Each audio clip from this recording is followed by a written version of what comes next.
Si on suit les technologues donc investis dans ce trans ou dans ce post-humanisme, la question du pouvoir du corps ne se pose plus à proprement parler. Hein. Le corps est le support actuel de nos performances, mais il est en voie d'être relayé par la machine. Hein, et c'est plutôt que peuvent les machines qui devient la question directrice. C'est elle qui sert d'instigateur à la recherche technoscientifique.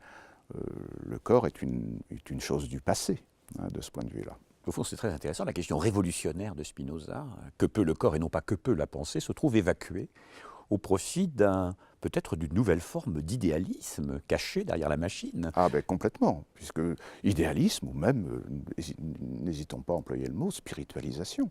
Au fond, ça n'est pas tout à fait étonnant que les technoprophètes attirent à eux des gens qui sont formés aux spiritualités, c'est-à-dire à toutes ces approches ascétiques visant à en finir avec le corps et à faire triompher l'esprit. L'humanisme de la modernité a aussi un terme avec le post-humanisme dont on parle. Il me semble qu'avec la modernité, avec le développement d'un certain individualisme, le corps s'est trouvé soumis à cette entreprise généralisée, effectivement, de maîtrise. De maîtrise sur quoi? Ben sur la nature, c'est-à-dire sur l'extériorité, sur ce qui nous est donné et qu'on n'a pas choisi. Et de ce point de vue-là, la modernité, elle est empreinte d'une métaphysique qui consiste à vouloir déduire la passivité d'une activité. Bon, les philosophes les plus techniques au XIXe siècle l'ont dit à leur manière, dans le contexte de ce qu'on a appelé l'idéalisme allemand, où la question de base, c'était de déduire le donné, faire en sorte que nous soyons dans une position pratiquement de démiurge, de créateur, qui ne nous laissons pas imposer une extériorité, mais qui démontrons que cette extériorité est en réalité le produit de notre intelligence.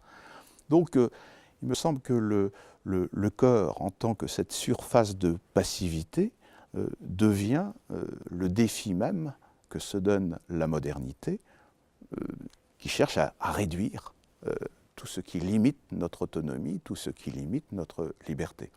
Au fond, la modernité, en tant que recherche d'autonomie, ne pouvait pas passer à côté du corps et du sport comme une des modalités de conquête de cette autonomie.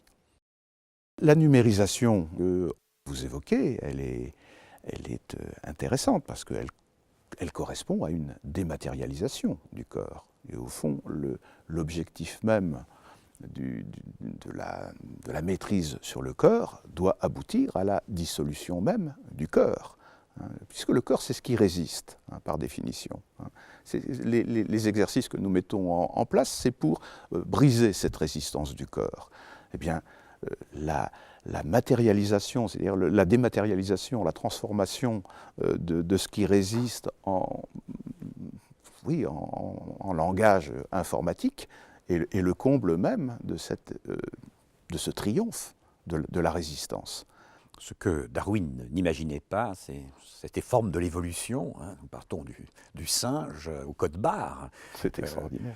Donc ici, vous avez une belle illustration de ce que vous êtes en train de dire, cette dissolution, au fond, de l'homme dans le numérique, dans le binaire. Voilà, absolument. Et on voit, on va du plus pesant au plus léger, au plus aérien. Enfin, bon, peut-être qu'on aurait pu rêver de rester dans une phase intermédiaire où le sport confine à la grâce.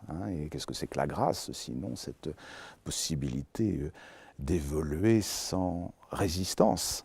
Bon, ben non, la grâce, malheureusement, on l'a assujettie au nombre, à la comptabilité, et c'est devenu le code barre.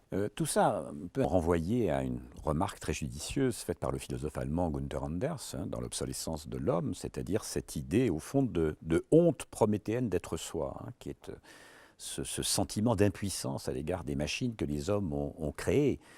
c'est pas simplement l'apprenti sorcier, c'est encore plus puissant Bien que sûr. l'apprenti sorcier. Bien sûr. Pensez-vous?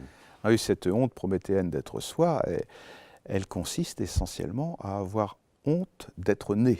Gunther Anders le dit de cette manière-là. Nous avons honte d'être nés parce que nous sommes nés du hasard de la rencontre de gamètes et ce hasard nous a fait être ce que nous sommes. Et la honte, elle consiste à être contraint à endosser ce que nous sommes. Hein. Ce que nous voudrions, c'est pouvoir nous fabriquer. Hein. Et c'est ça qui nous sortirait de la honte. Hein. Et nous fabriquer sur le modèle de ces machines que nous savons fabriquer et qui sont tellement plus performantes que nous, tellement plus belles aussi, plus inoxydables. Le sport est sans doute le laboratoire de la cyborgisation. C'est pour ça que la cause du dopage est une cause controversée. Parce qu'on pourrait se dire qu'après tout, il est normal qu'un sportif se dope, puisque on attend du sportif qu'il nous révèle ce jusqu'où peuvent aller les corps. Et c'est même la logique de la modernité qui exige qu'on aille toujours au-delà. Le sport atteignant des limites, le sportif est fragile en tant qu'il est un être de chair. Il y a la limite objective des records dont on a parlé en 2030 récemment. Est-ce que cela ne va pas justement justifier la robotisation des corps, l'augmentation d'abord avant d'en arriver carrément à la substitution? Mais oui, tant qu'on restera dans cette dynamique de fuite en avant qui caractérise la modernité, on devra vouloir donner une issue aux limites atteintes par le sportif par une robotisation. Et on verra se développer peut-être des exosquelettes évoluant sur les stades, etc. Mais je dis bien, tant qu'on restera dans cette dynamique moderniste qui caractérise aujourd'hui effectivement l'orthodoxie ou la pensée dominante dans les sociétés technologisées. Oui, puis surtout quand vous parlez de l'imperfection humaine, comme s'il fallait corriger l'imperfection humaine. Et dans le sport, c'est la même chose, comme s'il fallait corriger l'imperfection du sportif, car le sportif est imparfait en tant qu'il est un homme. Et donc ici, il y a tout ce processus qui se met en place dans la grande conscience finalement, puisqu'il s'agit de rendre parfait l'imparfait selon des critères de performance et d'efficacité. Oui. La seule manière de s'en sortir, ce serait de consentir à l'imperfection et de considérer que l'imperfection est notre privilège.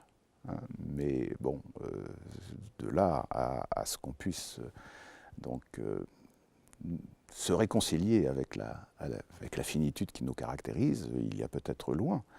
Et on peut dire que les technologues, le sport de haut niveau, sont autant d'arguments qui nous dissuadent de vouloir nous réconcilier avec ce que nous sommes, c'est-à-dire des êtres fragiles.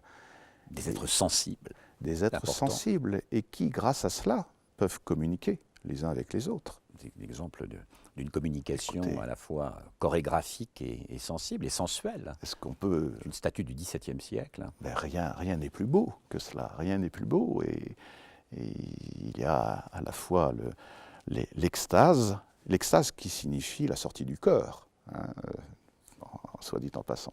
L'extase et la demande. Enfin, donc, oui, je considère que cette conjugaison de corps, ici, emblématise, symbolise bel et bien cette espèce de propension à la communication, à la communion, à l'amour, à l'érotisme qui nous caractérise constitutivement.